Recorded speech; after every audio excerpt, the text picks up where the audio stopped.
quelqu'un est dans l'invisible et te gifle, automatiquement, tu vas te sentir dépourvu de tout pouvoir. Tu vas te dire, mais où est-il pour que je le gifle? Parce que toi, tu es dans le physique, tu es dans la matière. On va parler de la dimension 3D. Alors, quand la personne est dans le plan invisible, et toi-même, tu as la possibilité d'entrer dans le plan invisible. Et quand il te gifle, qu'est-ce que tu fais? Tu entres dans le plan invisible pour donner la réplique. Et quand tu donnes la réplique, c'est automatique. C'est pour te dire quoi? On parle de loi d'attraction. On parle de loi. La loi n'est pas quelque chose qu'on touche du doigt. La loi n'est pas quelque chose du point de vue physique que tu peux taper comme ça, comme je suis en train de faire ce bruit. Non. La loi est d'abord un principe, mais qui est invisible.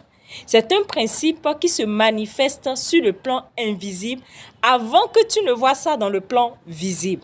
C'est pour te dire quoi? Ce que tu vis dans ta réalité est lié à comment cela se passe en toi. Ton invisible influence ce que tu vis dans ta réalité. Ce que tu vis, ça peut être un problème financier ou des problèmes financiers. Ça peut être une insatisfaction professionnelle. Ça peut être, par exemple, un problème au niveau de ton couple ou de ton foyer.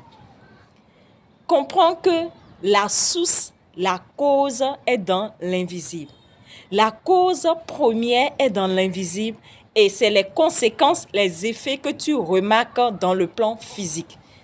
Comment tu peux alors agir sur cette cause-là? Comment tu peux influencer cette cause? C'est aller dans l'invisible tout simplement. Tu peux te dire, mais comment je fais pour aller dans l'invisible? Beaucoup des fois s'orientent dans la prière pour aller dans l'invisible. Beaucoup des fois se lancent dans pas mal de choses. Ils font des gris-gris toujours parce qu'ils veulent utiliser l'invisible. Mais je vais t'enseigner aujourd'hui une méthode qui va t'aider à sortir ou à commencer à travailler ces aspects en toi. Parce que tout ce qui se passe en toi est dans ton plan intérieur qu'on appelle subconscient, qui dirige 80% de ta vie. Et pour influencer cela, tu dois apprendre à utiliser ton imagination, qui est également invisible. Tu dois apprendre à utiliser tes pensées. Tu dois apprendre à revoir ton dialogue intérieur avec toi-même. Tout ça, c'est dans l'invisible. C'est pas seulement faire gris-gris, c'est pas seulement faire la prière qui influence, non. Ton imagination, tes pensées, le dialogue intérieur que tu as avec toi-même influence également ton invisible et peuvent changer la donne dans ta vie. Maintenant, comment tu peux les utiliser? Je vais te l'enseigner dans notre deuxième vidéo qui va suivre.